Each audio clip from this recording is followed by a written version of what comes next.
வணக்கம் நண்பர்களே. இப்போது 2ஆம் தேதி ஜனவரி 2026 வெள்ளிக்கிழமை. மிருகசீடம் நட்சத்திரம். இரவு 8 மணிக்கு மேல் திருவாதிரை நட்சத்திரம். இப்போது 2026 விருச்சிக ராசியினுடைய தன்மை பற்றி பார்ப்போம். அது ஒரு சிறப்பான ஒரு ராசி. அந்த ராசிக்காரர்கள் எதையும் சாதிக்கக்கூடிய தன்மைகள் உடையவர்கள். அவர்களுக்கு குரு பகவான் 17 ஜூன் 2026 அவர் வக்கரம் நிவர்த்தி பெற்று மிதனத்தில் அமர்ந்திருவார். அவர் கிட்டத்தட்ட ஜூன் மாதம் வரைக்கும் மிதனத்தில் இருப்பார். இப்போது 8ல் குரு இருப்பதனால் விருச்சிகத்துக்கு அவர்களுக்கு வேலை பணி இடங்களில் அவர்களுக்கு கொஞ்சம் தடங்களாகவும் அதை அவர்களுக்கு சாதுரியமாக மாற்றிக்க தன்மைகள் பெற்றிருக்க வேண்டும். அதே சமயத்தில் சொந்த தொழில் பண்ணக்கூடியவர்கள் அவர்கள் சாதுரியமாக யோசித்து செயல்பட்டு சில தொழில் முறைகளை கையாள வேண்டும். அப்போது இவர்களுக்கு சிறப்பாக இருக்கக்கூடிய தன்மைகள் உடையதாக இருக்கும். அதே சமயத்தில் குரு பகவான் விருச்சிக ராசிக்கு 8ஆம் வீட்டில் இருந்து அவர் 5ஆம் வீடாகிய துலாம் வீடையும் தனுர் வீடையும் கும்ப வீடையும் பார்க்கின்றார். அப்போ அவர் தனுர் வீடை பார்ப்பதினால் இவர்களுக்கு பணம் வரவுகள் உண்டாகக்கூடிய தன்மைகள் உண்டு. அதே சமயம் பேச்சால் சாதுரியமாக செயல்படக்கூடிய தன்மைகள் உடையவர்களாகவும் இருப்பார்கள். அதே சமயத்தில் குடும்பமும் அவர்களுக்கு ரொம்ப சிறப்பாக இருக்கும்.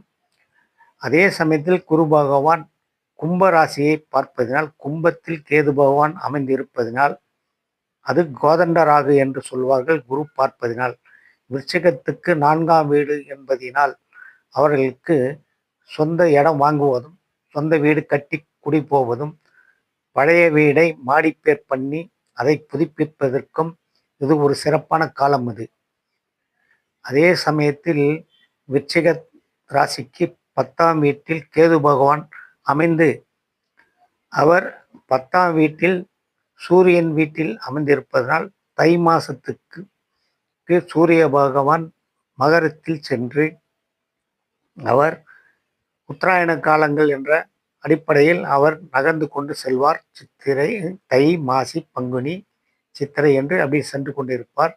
அதனால் ஆரோகணம் பெற்றதனால் அதனால் சூரியன் பகவான் வீட்டில் கேது பகவான் விருச்சிகத்துக்கு 10ல் அமர்ந்து இருப்பதனால் இவர்களுக்கு தொழில் விருத்தி தொழில் முன்னேற்றங்கள் சிறப்பான ஆற்றல் பண்ணக்கூடிய தன்மைகள் உடையதாக இருக்கும்.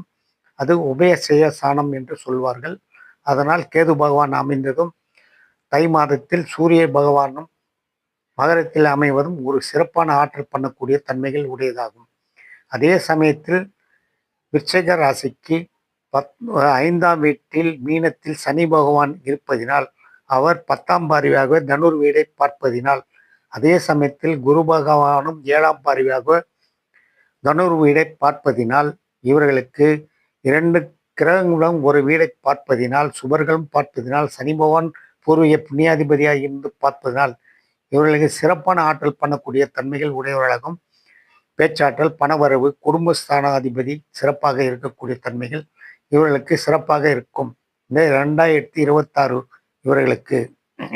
அதே சமயத்தில் இவர்கள் கோயில்களை வழிபடுவது என்றால் திருச்செந்தூர் முருகனை நல்ல பௌர்ணமி அன்று இவர் முருகனை வழிபட்டு அந்த கடலில் நீரில் நிலவினுடைய ஒளியை பார்த்தால் அது ரொம்ப பிரதிபலிப்பாக இருக்கும். நிலவின் ஒளி கடலில் அதை பார்ப்பதனால் இவர்கள் சிறப்பான பரிகார தோஷமும் இவர்களுக்கு நிவர்த்தியாகும். அதே சமயத்தில் குளம் இருக்கும் கோயிலிலே இவர்கள் இரவு நேரங்களில் தங்கி பூஜை பண்ணி கொண்டு பிறகு அவர்கள் குளத்தில் அந்த நிலவை பார்க்கும்போது இவர்களுக்கு சிறப்பான ஆற்றல் பண்ணக்கூடிய இருப்பார்கள் இந்த விருச்சிக ராசிக்காரர்களுக்கு.